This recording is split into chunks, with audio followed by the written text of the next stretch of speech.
इस्लाम में अल्लाह is not all just. अल्लाह ताला जो है वो एवरी ह्यूमन बीइंग को इक्वली ट्रीट नहीं करते हैं। अल्लाह के करीब एक बिलीवर का ब्लड ज्यादा सेक्रेड है instead of a non believer blood. अगर रेपिस्ट का जुर्म साबित हो गया तो उसकी जिंदगी जेल में कटनी चाहिए, और अगर नॉन रेपिस्ट है तो जाहिर है कि वो आजादी के साथ रहेगा। तो आप ये कहें कि भाई ये क्या बात हुई, इसने तो जो रियासत ये स्टेट है ये तो बहुत ही ज्यादा जालिम है, इसने रेपिस्ट और अनरेपिस्ट दोनों को, नॉन रेपिस्ट दोनों को इक्वल ट्रीट करना चाहिए था, इक्वल नहीं किया। They don't deserve equal treatment. चूंकि एक बिलीवर है और एक डिसबिलीवर है, दोनों को इक्वल ट्रीटमेंट कैसे मिलेगा? हेलो सर, अस्सलाम वालेकुम। वालेकुम सलाम। कौन आए हैं? आदित्य जी सर। जी। सर मेरा क्वेश्चन जो था वो मेरे एक नॉन मुस्लिम फ्रेंड के लिए है। वो अद्वैत वेदांत में बिलीव करते हैं, आचार्य प्रशांत को बहुत सुनते हैं वो। तो उनका ये क्लेम है कि इस्लाम में अल्लाह इज नॉट ऑल जस्ट। उनका ये क्लेम ऐसे है कि अल्लाह ताला जो है वो एवरी ह्यूमन बीइंग को इक्वली ट्रीट नहीं करते हैं। अल्लाह के करीब एक बिलीवर का ब्लड ज्यादा सेक्रेड है instead of a non believer blood. और इसका उन्होंने एग्जांपल इस तरीके से दिया कि अगर एक नॉन मुस्लिम या नॉन बिलीवर का मर्डर हो जाता है और एक बिलीवर तौबा कर लेता है या रिपेंटेंस में चला जाता है, तो वो लास्ट में जजमेंट डे पे वो फरार हो जाएगा, मतलब कि उसको वो जन्नत में जा सकता है। और वहां पे नॉन मुस्लिम्स के साथ अनजस्टिस ऐसे हो जाएगा कि उस वो तो वैसे भी जहन्नुम में जाना था उसको, क्योंकि वो तौहीद पे बिलीव नहीं करता था। और वहां पे वो ये भी नहीं कह पाया कि आप इसको किसी जन्नत में डाल रहे हो, इसने तो मेरा मर्डर किया था इन दिस वर्ल्डली लाइफ। तो इसको कैसे डाइसेक्ट किया जा सकता है? अब मैं अगर इसका जवाब दूंगा तो वो जो पहले आए थे ना, कहने का आप तो सिचुएशन बनाकर जवाब देते हैं। अच्छा, नहीं, तो सिचुएशन सिचुएशन बनाकर पे ही बनाया वही, जाता है। सिचुएशन पर ही सवाल किया जाता है। और इसका काफी रेफरेंस दिया गया था कि जैसे कि सूरह निसा में है, आया है 93 में, कि एक बिलीवर को आप इंटेंशनली किल करते हैं अगर, तो आप उसमें जो है हमेशा हमेशा के लिए इटर्नल जहन्नुम में आपको जाना है। इसमें बिलीवर को एम्फेसाइज किया गया है। जी। और सूरह निसा में भी ऐसे ही आया है कि अल्लाह बिलीवर फॉरगिव्स को, ऑल। अच्छा मैं अभी रुक जाएं यहीं पर पहले जी इसको, ये जी। जो बिलीवर को एम्फेसाइज किया गया, क्यों किया गया? वमन हाँ, तो वही कतल उनका सवाल था मुमिनन। कि हाँ, इसका मैं वही जवाब उनका सुन लीजिए। सवाल है। जी सुनिए जी सर। सुनिए, अब सुनिए जरा खामोश रहकर। यहां पर जो मुमिनन का लफ्ज है कि तुम में से किसी ने जानबूझकर मुमिन को कत्ल किया। थोड़ा सा आप अपना माइक म्यूट करें क्योंकि मुझे आवाज आ रही है। ओके, तो इसका मतलब यह हुआ, और उसकी जो सजा है वो हमेशा हमेशा के लिए जहन्नम में रहना है। फजज़ाउहु जहन्नम खालिदन फीहा, उसकी सजा यह है कि वो जहन्नम में हमेशा रहेगा। इसका मतलब वाज़ेह है। अल्लाह ताला ये नहीं कह रहा कि तुम में से अगर किसी ने किसी बंदे को, किसी आदमी को कत्ल किया, किसी इंसान को कत्ल किया, बल्कि ये कहा किसी मोमिन को कत्ल किया। यानी किसी इंसान को इसलिए कत्ल किया गया कि वो मोमिन है। तो अगर मोमिन को मोमिन होने की वजह से कत्ल किया, तो कत्ल करने वाला मोमिन कैसे रह सकता है? उसको मोमिन से नफरत ही इसी बुनियाद पर है, उसके ईमान की वजह से। जो ईमान से नफरत करता है वो मोमिन कैसे हो सकता है? जाहिर है कि उसकी सजा तो फिर इटर्नल हेल फायर ही है। ठीक है, वो तो उसी आयत में जवाब मिल गया, पहली बात। दूसरी बात यह है कि यह कहना कि खुदा की नजर में एक मोमिन का खून, उसकी वैल्यू ज्यादा है और एक डिसबिलीवर के खून की वैल्यू ज्यादा नहीं है, और इस बुनियाद पर यह दावा कर लेना कि खुदा जस्ट नहीं है, तो ये तो हम दुनिया में भी देखते हैं, फिर तो जस्टिस पॉसिबल ही नहीं है।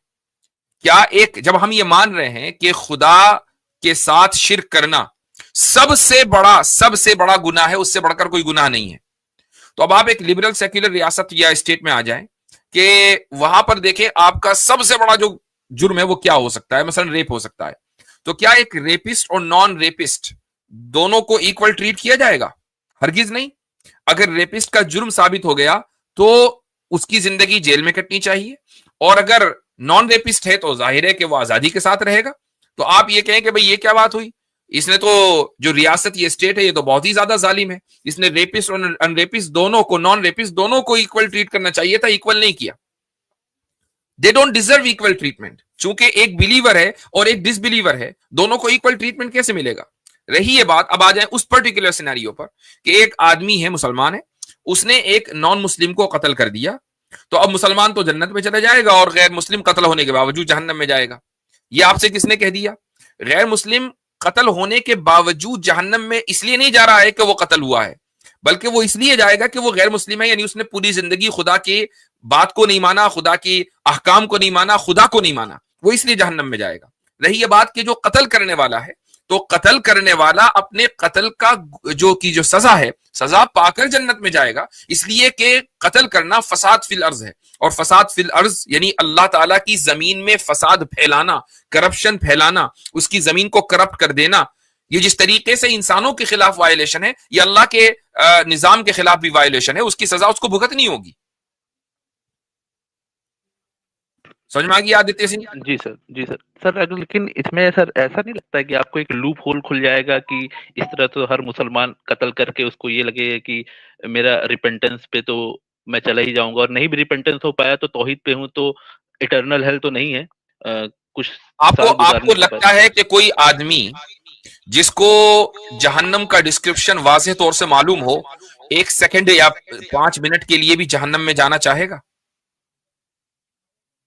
नहीं सर, वो एक सिचुएशन है, हीट ऑफ द मोमेंट में कुछ हो जाता है उससे, उस समय उसमें शैतान ऐसे कि कुछ भी उसका इविल माइंड हो जाता है तो। नहीं, आपने कहा ना कि इससे लूप होल खुल जाएगा और कुछ लोग इसलिए मर्डर कर दिया करेंगे कि चलो भाई अपना तौबा करके निकल जाएंगे, हम तो जन्नत में, हमारा क्या जा रहा है।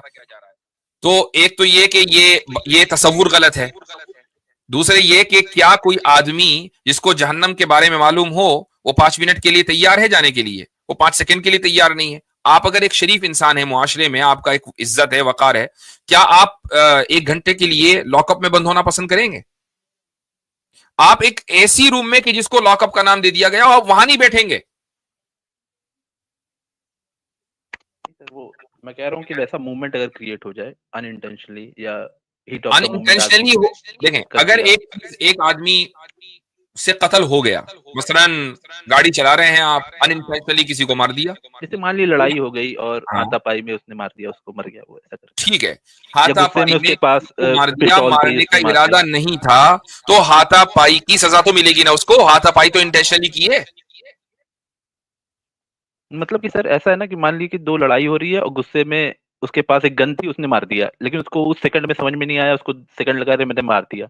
अच्छा, तो एक बात बताएं कि क्या जो कोर्ट लॉ है, जो जस्टिस सिस्टम है किसी भी मुल्क का, वो इन दोनों सिचुएशन में डिफरेंशिएट करता है कि नहीं? एक आदमी ने हीट ऑफ द मोमेंट में किसी को गन से मार दिया, गन थी उसने बस मार दिया गुस्से में, और दूसरे ने प्लानिंग करके मारा, दोनों में फर्क है कि नहीं? मारा दोनों में? जी सर फर्क है, वो तो है, फर्क है ना, सजा में भी फर्क होगा, एक में मैक्सिमम सेंटेंस मिलेगी और दूसरे में मिनिमम भी मिल सकती है। जी जी, है ना? ये फर्क क्यों है? इसलिए कि आपने हीट ऑफ द मोमेंट में बस गन निकाली, मार दिया, उसको समझ में कुछ नहीं आ रहा था। तो खुदा भी तो फिर इसी तरह से ट्रीट करेगा ना, जस्टिस सिस्टम चलता ही इसी तरह है। और सर इस्लामिक सिस्टम में क्या है कि जो 3 स्टेजेस हैं उसके लिए, जो उसको थोड़ा सा एक्सप्लेन कर सकते हैं आप? नहीं समझा, 3 स्टेजेस क्या मतलब? मतलब कि जो 3 हक कहते हैं, एक अल्लाह का हक है, एक विक्टिम का हक है, और एक जो ब्लड मनी वगैरह होता है, या जो आई फॉर एन आई है कॉन्सेप्ट। नहीं, वो 3 नहीं, 2 ही हैं। अच्छा, दो वो ही जरा हैं वो, सा अच्छा। आपका माइक जरा गड़बड़ है और वॉइस वॉइस रिपीट हो रही है। 2 हुकूक हैं, एक खुदा का हक है और एक बंदे का हक है। बंदे के हुकूक की को माफ करने या उसको हासिल करने का जो इख्तियार है, वो खुदा ताला ने बंदे ही को दिया है।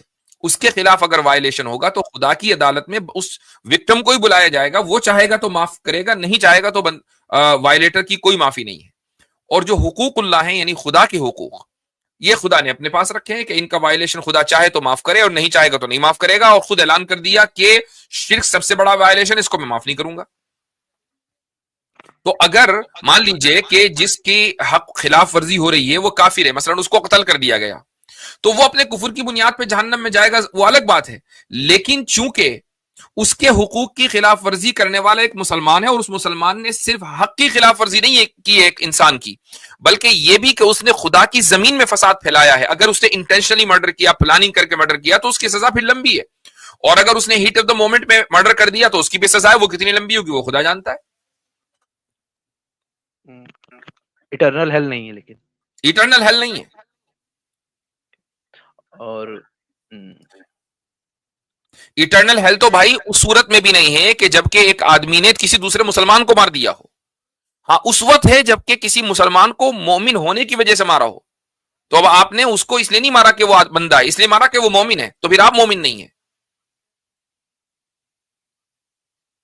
और सर अगर लेट सपोज जिसने मर्डर किया है उसको यही सजा मिल जाती है, जैसे भी मिल जाती है, उसको फांसी हो जाती है या उसको डेथ हाँ, हो जाती है, वो तो ठीक है, इसीलिए एक उसको आदमी को वहां अगर पे इस दुनिया सजा में, मिलेगी कि नहीं मिलेगी? नहीं, अगर इस दुनिया में सजा उसको मिल गई है, उसको मसलन किसास जिसको कहते हैं, डेथ पेनल्टी, उसने खुद जाके एतराफ कर दिया या जो भी है मान लिया उसको, या ब्लड मनी दे दिया और रिश्तेदारों ने माफ कर दिया, तो मामला यही साफ हो गया।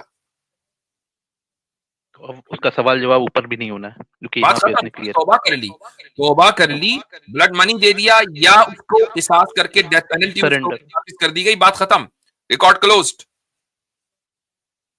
Okay sir, thank you.